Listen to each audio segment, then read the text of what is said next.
आज का हमारा जो टॉपिक है वो इंट्रोडक्शन है ट्रेडिंग व्यू के बारे में। आज हम इसके बारे में थोड़ा सा इसका इंट्रोडक्शन लेंगे।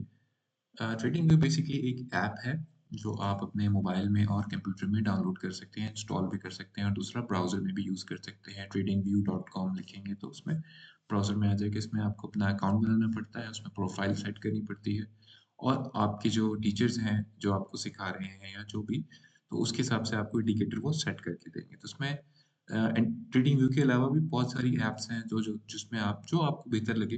तो फिलहाल क्योंकि ट्रेडिंग व्यू भी एक अच्छी इसमें टूल्स क्योंकि ज़्यादा बेहतर तरीके से आप यूज़ कर सकते हैं। इसके अलावा MT4 है, MT5 है, वो भी यूज़ कर सकते हैं अगर आपको वो जो बेहतर लगे। इट डिपेंड ऑन ट्रेडर कि वो क्या यूज़ करना चाहता है। तो बेसिकली ये जैसा कि आप यहाँ पर देख सकते हैं कि इस सिंबल सर्च में XAUUSD ये गोल्ड का सिंबल है वर्सेस यूएस डॉलर के मकसद है कि अगर आप गोल्ड खरीद रहे हैं तो आपको डॉलर बेचना पड़ता है और अगर आप इसको डॉलर को खरीदेंगे तो आप गोल्ड को बेचेंगे। तो ये सिंबल है बेसिकली। तो यहाँ पर आप जब ये सिंबल डालेंगे तो यहाँ मुख्तलिफ ब्रोकेज आ जाएंगे जिसमें आप पेपर स्टोन है, FX है, फॉरेक्स है,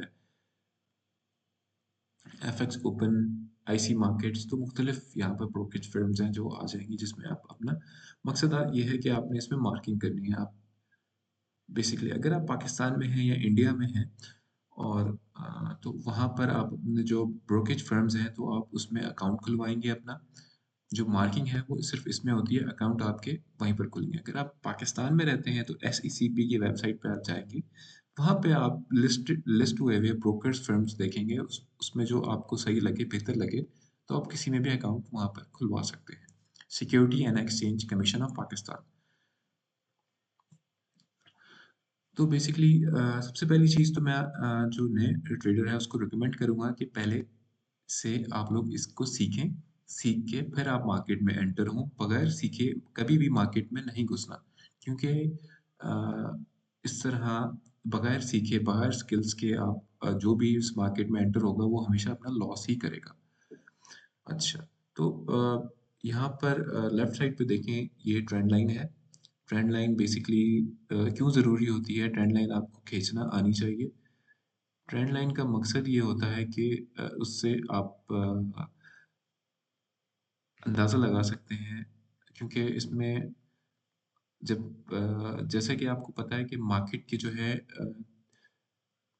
3 डायरेक्शन में मूव करती है मार्केट जो है। एक बुलिश ट्रेंड यानी कि बुल ट्रेंड जिसे आप कहते हैं, और एक बेरिश ट्रेंड जिसे आप बेयर ट्रेंड भी कहते हैं, बेरिश ट्रेंड। और तीसरा जो होता है साइडवेज, जिसमें साइडवेज जो जैसे कि इस ट्रेंड लाइन के अंदर मार्केट मूव कर रही है अभी, इसको इस जोन को नहीं तोड़ा। यहाँ पर ये जो ट्रेंड जो ऊपर वाला जोन है, यहाँ मार्केट टच करके नीचे आ गई थी। इधर भी आप देख सकते हैं, इधर इस एरिया पे टच किया और मार्केट ने नीचे लगाया। तो जो जो सप्लाई जोन होता है वो ये है, इधर ऊपर वाला, जिसे रेजिस्टेंस भी कहते हैं, और सपोर्ट जोन होता है नीचे की तरफ होता है, जहाँ पर आप डिमांड जोन भी कहते हैं। सप्लाई यानी कि ये वाली जगह ऊपर, और सप्लाई एंड सपोर्ट नीचे की तरफ। रेजिस्टेंस यहाँ पर होती है ऊपर और सपोर्ट नीचे की तरफ। तो बेसिकली मार्केट जो है साइडवेज, जो मैं आपको भी बता रहा था, साइडवेज जो होता है, साइडवेज में जो ट्रेडर होता है वो ये डिसाइड नहीं कर पा रहा होता, क्योंकि मार्केट जो होती है ना, साइडवेज जब चल रही होती है उसमें एंटर करना मुश्किल काम इसलिए होता है कि ना वो अपने रेजिस्टेंस को तोड़ती है, ना वो सपोर्ट एरिया को तोड़ती है, बल्कि उनके दरमियान में वो मूव कर रही होती है। तो साइडवेज में लोग कम ही एंट्री लेते हैं। अब बताने का मकसद ये है कि अगर आप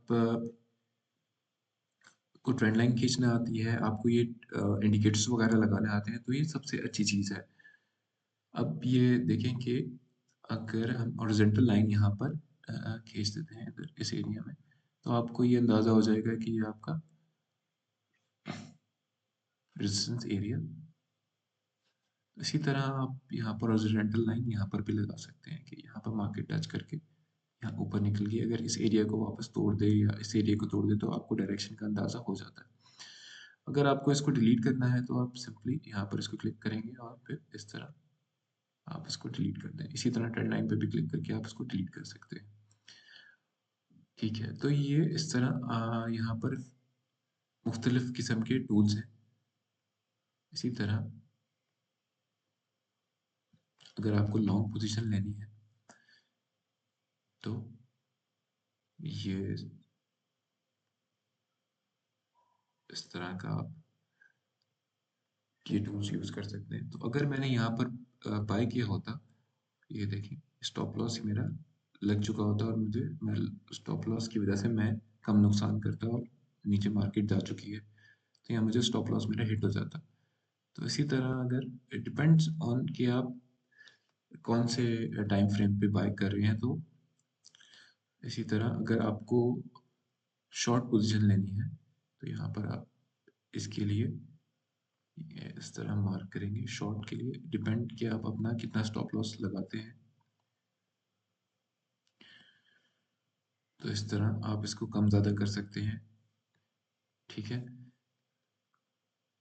उसके अलावा अगर आपने यहाँ पर कुछ लिखना है कि ये भाई मैंने यहाँ पर एंट्री ली है, इस तरह मिसाल के तौर पे ये 1H का चार्ट है, ठीक है।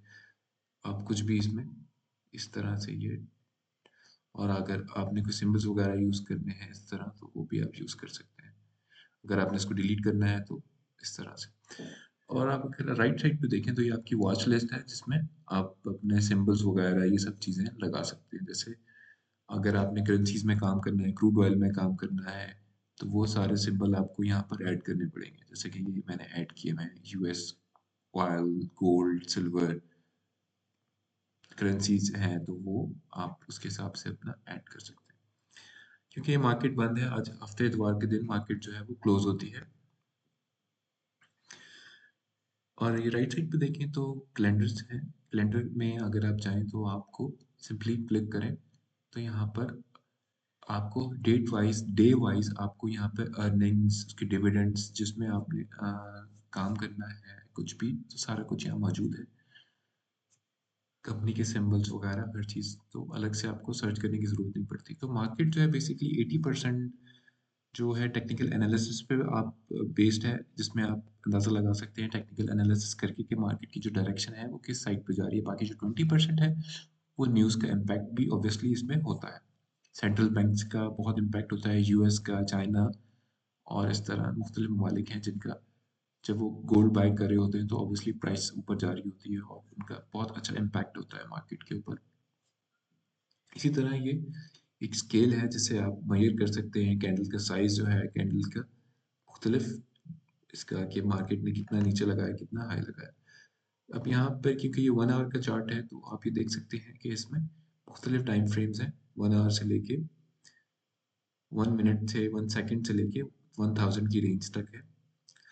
तो जैसे जैसे आप टाइम फ्रेम को देखेंगे तो उसमें मुख्तलिफ टाइम फ्रेम्स में मुख्तलिफ उसमें इंटरवल है। क्योंकि ये जैसे 4 आवर्स का चार्ट है तो 4 आवर्स की एक कैंडल बनेगी, 1 मिनट का चार्ट है तो 1 मिनट की एक कैंडल बनेगी। तो इस तरह डिपेंड कि आप किस टाइम फ्रेम पे सीख रहे हैं, किस पे आप ओके। कि अगर अगर कोई प्रोफेशनल ट्रेडर है बेसिकली, तो वो मुख्तलिफ टाइम फ्रेम्स पे देखता रहता है, ठीक है। आगे के इस एरिया में यहाँ पर न्यूज़ भी आती रहती हैं जिसमें आप जो सिंबल ऐड करते हैं उससे मुतालिक इसमें न्यूज़ आती रहती हैं। लोग अपना आइडियाज़ भी शेयर करते हैं यहाँ पर मैप मार्किंग वगैरह करके, जो उनके दिमाग में चल रहा है या जो भी, तो वो सारा कुछ इसमें आ जाता है। अलग से सर्च करने की ज़रूरत नहीं पड़ती। जैसे मिसाल के तौर पे मैंने एक पेज यहाँ पर ऑलरेडी खोला हुआ है, यहाँ ये न्यूज़ है जिसमें ये इसके बारे में इसका भी इम्पैक्ट होता है न्यूज़ का। तो वो अलग से आपको कहीं जाने की ज़रूरत नहीं पड़ती, यहीं पर सारा कुछ इसमें आ जाता है, ठीक है। उसके अलावा यहाँ पर थोड़े से ये इंडिकेटर्स भी मौजूद हैं जिसमें आपको उसके बारे में बताते रहते हैं कि लोग के बाय करना चाहिए कि बाय नहीं करना चाहिए। लेकिन ओवरऑल आपको अपने टेक्निकल एनालिसिस पे भरोसा होना चाहिए।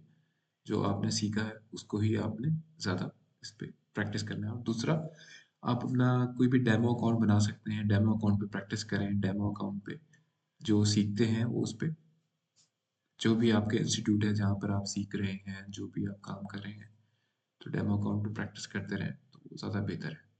जी, थैंक यू।